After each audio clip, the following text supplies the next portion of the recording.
पिछले 4 सालों से मैं उम्मीद से नहीं हो रही थी अपनी जानिब से हमने रात दिन एक कर दिया था मगर कोई नतीजा नहीं निकला था। इसलिए आज मैं एक मर्द तबीब के पास गई। तबीब ने मुझे तन्हा अंदर बिला लिया और मेरे खावंद को बाहर इंतजार करने को कहा। फिर मुझे बिस्तर पर लिटाकर अंदर से वो रोशनी बुझाकर मेरे करीब आ बैठा। फिर मेरा मुआयना करने के बहाने से मेरे साथ दोस्तों में बहुत ज्यादा हुसैन थी। मेरे खावंद मेरे साथ बहुत उम्दा रवाबित कायम किए हुए थे मगर निकाह के कई दिनों बाद भी मैं अब तक तो उम्मीद से नहीं हो सकी थी अपनी जानिब से। हम मियाँ बीवी खूब जिदोजहद कर रहे थे मगर फिर भी हम ठहर नहीं रहे थे। मैंने कई तबीबों से दवा करवाई मगर कोई खास फर्क नहीं पड़ा था। और कुछ दिनों बाद मेरी पड़ोसन हमारे मकान में आई। जब मैंने इसे इस मामले में बताया तो इसने मुझे एक मर्द तबीब का मशवरा दिया कि वो उम्मीद से होने का बहुत उम्दा दवा तैयार करता है, पर मैं कैसे किसी मर्द से वो वाला दवा करवा सकती थी। मेरे खावंद जैद भी कहने लगा कि इस तबीब के हाथ में सिहर है। इसने आज तक जितनी भी ख्वातीन का दवा किया है एक बार भी इसे नाकामी नहीं मिली। कुछ दिन बाद में और मेरे खावंद इस तबीब की तनबखाने पर पहुंच गए। जब हमारी बारी आई तो नर्स आई और कहने लगी, मोहतरमा फातिमा कौन है? मैं उठ खड़ी हुई। मैंने जैद का हाथ थाम लिया मगर नर्स ने कहा कि तबीब सिर्फ मरीजा का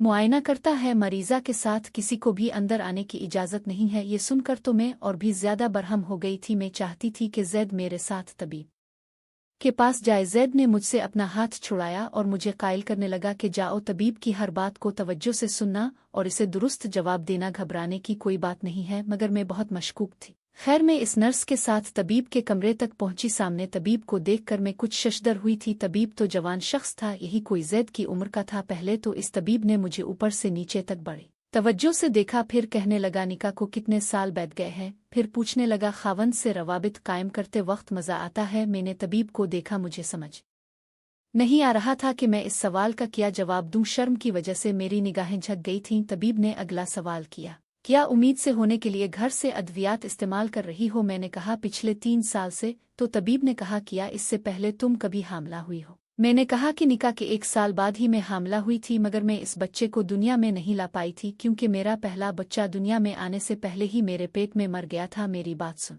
कर वो कहने लगा, अच्छा ठीक है। फिर थोड़ी देर बाद बोला कि अब सामने बिस्तर पर लेट जाए, मैं आपका मुआयना करना चाहता हूँ। ये सुनकर तो मेरे हवास ज़ाइल हो गए थे। मैंने कहा कि मैं यूं अब से मुआयना नहीं करवा सकती। मेरी बात सुनकर कुछ देर तो वो मुझे देखता रहा, फिर कहने लगा, क्यों, क्या हुआ? आप नहीं जानती थीं कि आप एक मर्द तबीब से अपना दवा करवा रही हैं? मैंने कहा कि आपको यहाँ पर एक खातून तबीब को भी रखना चाहिए था। वो कहने लगा, यहाँ आने वाली हर खातून का मैं ही मुआयना करता हूँ, उनमें से तो कभी किसी ने कोई शिकायत नहीं की। अगर आपको इतना ही एतराज़ था तो आपको यहाँ आना ही नहीं चाहिए था। आप बेकार में मेरा वक्त ज़ाय कर रही हैं। ये कहते ही तबीब ने सामने रखी मेज़ पर घंटी बजाई और वो नर्स कमरे के अंदर आ गई थी। तबीब ने नर्स से कहा कि उनके खावंद को अंदर बिला लो। कुछ देर बाद ही जैद नर्स के साथ अंदर आया। तबीब ने कहा, आपकी बीवी मेरे साथ बिल्कुल भी ताउन करने को तैयार नहीं है। अगर आपने मुझसे दवा नहीं करवाना था तो मेरा वक्त ज़ाय करने की किया ज़रूरत है? आप उनको साथ वापस ले जा सकते हैं। पहले अपनी बीवी का मिजाज ठीक करो, फिर उन्हें आप लेकर आ सकते हैं। तबीब ने कहा कि मैं खामोशी से निगाहें झुकाए कमरे से बाहर आई। वापसी के पूरे रास्ते गाड़ी चिल्लाते हुए जैद मुझे यही बातें सुनाता रहा कि पिछले 4 सालों से मैं तुम्हारा बहुत दवा करवा चुका हूँ मगर तुम उम्मीद से नहीं हो रही हो। हर जगह से मुझे नाकामी मिली है। इस तबीब की जमानत है कि इसकी दवा से औलाद ज़रूर होती है, इसलिए मैं तुम्हें यहाँ लेकर आया था मगर तुम्हारे तो नाज नखरे शुरू हो गए हैं। आखिर चाहती क्या हो तुम? अगर तुम्हारी यही हरकतें रहेंगी तो मैं तुम्हें ज्यादा दिन बर्दाश्त नहीं करूंगा। अपने खानदान के लिए जानशीन चाहिए। जैद के मुंह से ये बातें सुनकर मैंने इसकी तरफ देखा। मैंने कहा, जैद निकाह के कुछ ही महीने बाद मैं उम्मीद से हो गई थी। इस वक्त अपने मेरे साथ वो सितम क्यों किया? आपने क्यों मेरा वो सब कराया था? ये सारी खराबी इसी वजह से हुई है। अगर मैं बच्चे को जन्म नहीं दे पा रही तो इसमें आपकी खता है, मेरी नहीं। और अब आप चाहते हैं कि मेरे दवा एक मर्द तबीब करे? मुझे ऐसा दवा किसी भी मर्द तबीब से नहीं करवाना। मेरी बात सुनकर जैद ने गाड़ी की रफ्तार बहुत ज्यादा बढ़ा दी। मैं खामोश हो गई और खिड़की से बाहर देखने लगी। मुझे खौफ भी लग रहा था क्योंकि वो बहुत तेज गाड़ी चला रहा था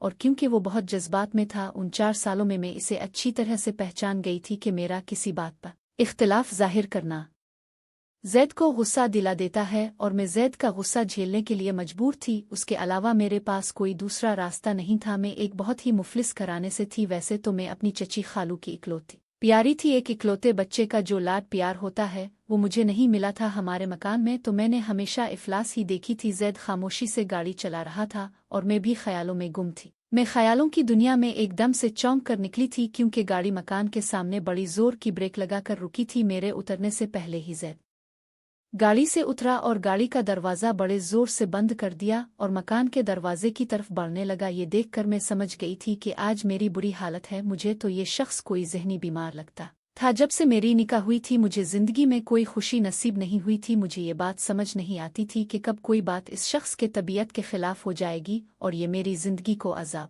बनाकर रख देगा। जैसे ही मैं मकान के अंदर दाखिल हुई इसने मुझे बाजू से पकड़कर जकड़ लिया और घसीटते हुए अंदर ले गया और कहने लगा, बहुत ज्यादा जुबान चलानी आ गई है ना तुम्हें? तुम जानती हो कि मुझे ये सब पसंद नहीं है। ये बात तुम अच्छी तरह जानती हो, फिर भी आज मुआफ कर रहा हूँ। आगे से मेरे सामने अदब के साथ पेश आना। और एक बात मेरी कान खोल कर सुन लो, मैं कल तुम्हें दोबारा इस तबीब के पास लेकर जाऊंगा और तुम खामोशी से इसे मुआयना करवाओगी। गुस्से से जैद मुझसे ये कह रहा था। मैं जानती थी कि अगर मैं इसकी बात से इनकार किया तो वो मेरे चेहरे पर थप्पड़ों की बौछार कर देगा, इसलिए मैंने भी अपनी जुबान बंद रखी और कुछ भी नहीं कहा। अगले दिन वो मुझे इसी तबीब के पास दोबारा ले गया। जब मैं इस तबीब के कमरे में गई तो वो मुझे देखकर तंजिया हंसने लगा था। फिर कहने लगा, बिस्तर पर लेट जाओ। मैं इस बार खामोशी से लेट गई। इसके बाद जब इसने कमरे की रोशनी बुझाई तो मेरे हवास ज़ाइल हो गए थे। मैं सोचने लगी कि ये कौन सा मुआयना था जो ये रोशनी बुझाकर मेरे साथ करना चाह रहा था। मैंने कहा कि अपने रोशनी क्यों बुझा दी? वो कहने लगा, मेरी दवा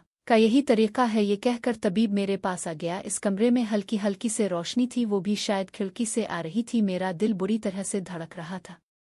अब वो मेरे बहुत करीब आ चुका था। और फिर उसके बाद तबीब ने मुझे हमल करने के लिए जब मेरी निकाह जैद से हुई, वो दोनों खाला भांजा ही थे। मेरी खाला बहुत अच्छी थी मगर जैद का बर्ताव मेरे साथ ऐसा था कि कभी आग तो कभी पानी। इसके मिजाज से मैं तंग आकर रह गई थी। कभी कभी तो मेरी बड़ी से बड़ी बात को भी नज़रअंदाज कर जाता और कभी कभी ज़रा सी बात पर भी झगड़ने लगता। जब तक मेरी खाला जिंदा थी वो जैद से मेरी खातिर लड़ जाती थी। कहती थी, क्यों तुम इस मस्कीन के पीछे पड़े रहते हो? वो तो तुम्हारे सामने उफ नहीं करती। खुद में थोड़ा तब्दीली लाओ। अब तुम शादीशुदा हो, हर वक्त का गुस्सा और तनाज़ो अच्छी बात नहीं होती। निकाह को 2 महीने ही गुजरे थे और 2 महीने में ही मैं जैद से उकता चुकी थी। इस 2 महीने के अरसे में कई बार मैंने जैद को राज़ी किया था अगर वो किसी बात पर खफा हो जाता, और जब तक मैं इसके सामने रोते हुए हाथ जोड़कर माजरत नहीं मांगती वो बिल्कुल भी नहीं मानता था। निकाह के कुछ महीने बाद ही जब मैं पहली बार उम्मीद से हुई तो जो हाल मेरा जैद ने किया था सुनने वालों की शायद रुकाम जाती। उन दिनों जब मैं उम्मीद से हुई तो मेरी तबीयत खराब थी, इसलिए मेरी खाला मुझे नज़दीक नबखाने पर ले गई। डॉक्टर ने मेरे 1-2 टेस्ट करवाए और ये खुशखबरी सुना दी कि मैं उम्मीद से हूँ। मैं भी ये खबर सुनकर बहुत ज़्यादा मसरूर हो गई थी कि हो सकता है कि जब ये खबर जैद को पता चलेगी तो वो सुधर जाएगा और मेरा ख्याल रखने लगेगा। मगर ये मेरी एक गलत फहमी थी। जैसे ही मेरी खाला ने जैद को ये खबर सुनाई तो एकदम ही वो उदास हो गया। मुझे लगता था कि जैसे वो अपने आप में गुस्सा रोक रहा है, दिल में गुस्सा पी रहा है। ये देखकर मैं बुरी तरह से खौफजदा हो गई थी। मुझे समझ नहीं आ रहा था कि इसे ये खबर सुनकर गुस्सा क्यों आया है। रात को जब मैं कमरे में आई तो वो सिगरेट पी रहा था। मुझे कमरे में आते देखा तो कहने लगा कि हमारी निकाह को अभी कुछ ही महीने हुए हैं और तुम्हें बच्चा पैदा करना है। कस्बे की जाहिल खातून, कुछ तो जिंदगी लुत्फ अंदोज होने का तरीका सीखो। अब इसने बच्चों की जिम्मेदारी में मुझे नहीं फंसाना। जैद के मुंह से ये सब सुनकर मैं हैरत ज़दा रह गई थी। मैंने कहा, जैद ये तो अल्लाह की अता और अल्लाह की रज़ा से ही होता है, मेरे चाहने ना चाहने से नहीं होता। मेरी बात सुनकर जैद कहने लगा, मगर मेरी औलाद मेरी मर्जी से ही पैदा होगी, जब मैं चाहूँगा तब वो दुनिया में आएगी। वो कहने लगा कि अभी मुझे कोई बच्चा नहीं चाहिए। मैं 3 साल अपनी निकाह को लुत्फ अंदोज होना चाहता हूँ। कल मैं तुम्हें अस्पताल ले जाऊंगा और तुम्हारा इस्कात करवा दूंगा। मैंने कहा, जैद ये सब नहीं करवाऊंगी, मैं इस बच्चे को जन्म देना चाहती हूँ। जैद गुस्से से कहने लगा, तुम कौन होती हो? इस बात का फैसला करने वाली मेरी औलाद है, इसका फैसला भी मैं ही करूंगा। मुझे इसे अभी इस दुनिया में नहीं लाना। ये कहने के बाद इसने लैंप बुझा दिया और सो गया। पूरी रात मुझे नींद नहीं आई कि ना जाने अब वो क्या करेगा। सुबह जैद के उठने से पहले मैं उठ गई और सारी बात अपनी खाला को बता दी। फिर जैद कमरे में आया और मुझे अस्पताल ले जाने के लिए कहा तो मेरी खाला कहने लगी कि जैद वो कहीं नहीं जाएगी, कि तुमने बच्चे को ख़त्म करने के बारे में भी सोचा? तो जैद ने मुझे गुस्से से देखा था। मैं घबरा कर अपनी खाला के पीछे छप गई थी। 5 दिन बाद जैद आया तो तब भी इसकी आंखें गुस्से से सुर्ख थीं। मैंने इसके सामने खाना रखा तो इसने प्लेट उठाकर फर्श पर फेंक दी। कहने लगा, मेरी निगाहों से दूर हो जाओ, मुझे अपनी सूरत भी मत दिखाओ। मेरी खाला भी ये सब तमाशा देख रही थी और मुझे कहने लगी कि जाओ तुम कमरे में चली जाओ। मैं अपने कमरे में चली गई और सिसकियां लेकर रोने लगी। मेरी खाला जैद को बड़े प्यार से कायल कर रही थी मगर वो बिल्कुल खामोश था। जैसे ही जैद कमरे में आया इसने मुझे फर्श पर धक्का दिया और फिर मेरे पेट पर जोर जोर से ठोकरें मारने लगा। मेरी खाला मेरी चीखें सुनकर दरवाज़ा पीटने लगी। मेरी खाला जैद की मिन्नत कर रही थी कि जैद प्लीज दरवाज़ा खोल दो, मगर जैद ने कमरे का दरवाज़ा नहीं खोला और उसने मुझे इतना पीटा कि मैं बिल्कुल बेबस हो चुकी थी। जैद ने इस वक्त तक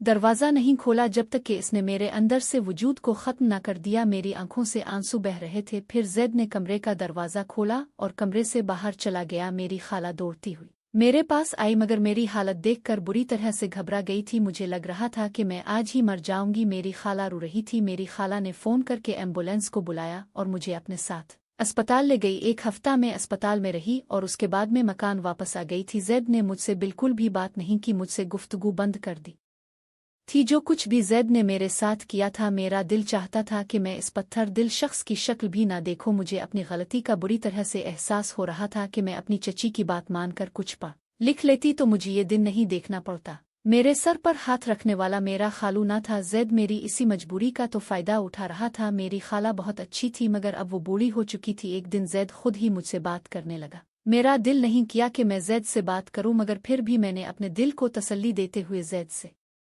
गुफ्तगू शुरू कर दी, क्योंकि जो मैं खो चुकी थी वो मुझे वापस नहीं मिल सकता था। 1 साल तक जैद मुझे न जाने कौन कौन सी दवाएं खिलाता रहा, क्योंकि इसे बच्चा नहीं चाहिए था। इसी दौरान मेरी खाला भी इस दुनिया से रुखसत हो गईं। उनके जाने से तो मुझे लगा जैसे मैं बिल्कुल तन्हा हो चुकी हूँ। वो थीं जो मुझे तसल्ली देती थीं, मगर फिर भी हिम्मत कायम रहती थी। और जैद तो ऐसा था जैसे कि आज़ाद हो चुका था, क्योंकि शायद पहले खाला के सामने कुछ नरमी से बात कर लेता था, मगर अब तो इसे खिली छूट मिल गई थी। फिर एक दिन मुझसे कहने लगा कि अब मुझे बच्चा चाहिए। सुनकर मेरा दिल टूट चुका था। मेरे अंदर से ये तमन्ना ही खत्म हो चुकी थी कि मैं कभी माँ बनूं। जब जैद ने कहा कि मुझे बच्चा चाहिए तो फिर इसने मुझे अद्वियात खिलाना छोड़ दी थी, मगर फिर भी मैं उम्मीद से नहीं हुई थी। 2 साल और बीत चुके थे। फिर जैद मुझे एक खातून तबीब के पास लेकर गया। तबीब ने कहा कि तुम्हारी पहली हम में तुम्हारे साथ कुछ ऐसी दुश्वारी हुई है जिसकी वजह से तुम कभी माँ नहीं बन सकोगी। मेरे खावंद ने मेरे साथ जो जुल्म और ज्यादती की थी, शायद इसी वजह से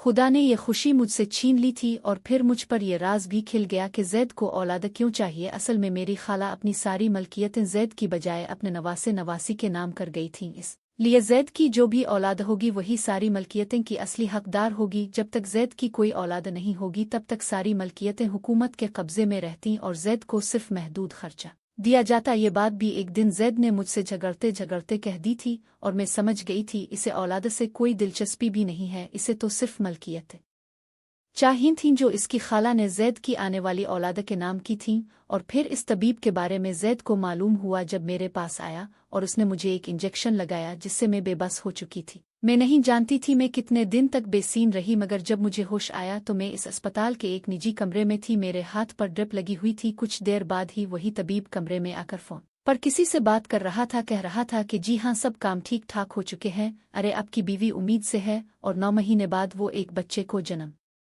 भी देगी। ये सुनकर तो मेरा दिमाग घूम गया था। आखिर मैं कब से इस अस्पताल में थी और कब से मैं बेबस थी और मेरे साथ आखिर क्या हुआ था। मुझे तो कुछ भी याद नहीं आ रहा था कि आखिर मेरे साथ किया हुआ था कि मैं बेहोशी की हालत में ही उम्मीद से भी हो चुकी थी। इस तबीब ने जब मुझे होश में देखा तो मुस्कुराने लगा, कहने लगा अब आपको कैसा महसूस हो रहा है, ठीक तो हो ना आप। मैंने इसे गुस्से से देखा था। मैंने कहा अभी आपने किसके बारे में बात की है, कौन उम्मीद से हो चुकी है। तबीब मेरी बात सुनकर कहने लगा कि आपका ही तो दवा कर रहा था, आपके खावंद की इजाज़त से मैंने आपका दवा किया है। मैंने कहा मैं कब से बेबस हूँ, मुझे ये भी पता था कि मैं कभी भी माँ नहीं बन सकती। वो कहने लगा आप सिर्फ 3 दिन से बेबस हैं, हमने आपका दाखिली दवा किया है। आपके खावंद को औलाद चाहिए थी और वो कुदरती तौर से होना मुश्किल लग रही थी, इसलिए सब किया और वो हो गया जो आपका खावंद चाहता था। ये सुनकर मेरी आंखों से आंसू बहने लगे थे। ये कैसी जुल्म की सल्तनत थी। मुझे जैद से अब नफरत सी महसूस होने लगी थी। ये इस हद तक जा सकता था, मुझे इस बात का अंदाज़ा नहीं था।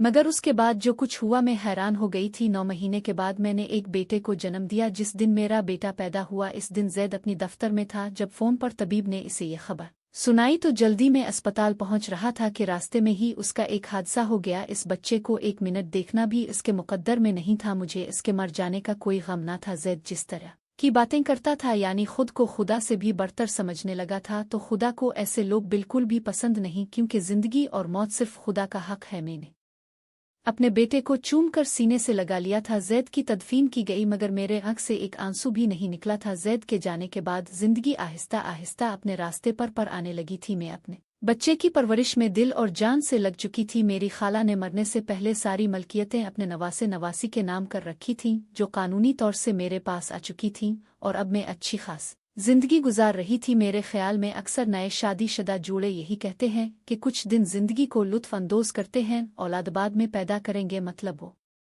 यही समझते हैं कि सब कुछ उनके अपने इख्तियार में है, मगर ऐसा कुछ भी नहीं है, क्योंकि होना वही होता है जो अल्लाह की ज़ात को मंजूर होता है। औलाद होना ना होना ये इंसान के बस की बात नहीं है। इंसान तो सिर्फ जिदोजहद कर सकता है। औलाद देने वाली ज़ात अल्लाह की ज़ात है। आपके ख्याल में मुझे नई शादी कर लेनी चाहिए या फिर अपने बेटे की सहारे ऐसे ही जिंदगी गुजार देनी चाहिए? कमेंट बॉक्स में अपनी राय का इजहार ज़रूर कीजिएगा। अगर वीडियो अच्छी लगी तो वीडियो को लाइक और चैनल को सब्सक्राइब भी ज़रूर कर दें। शुक्रिया।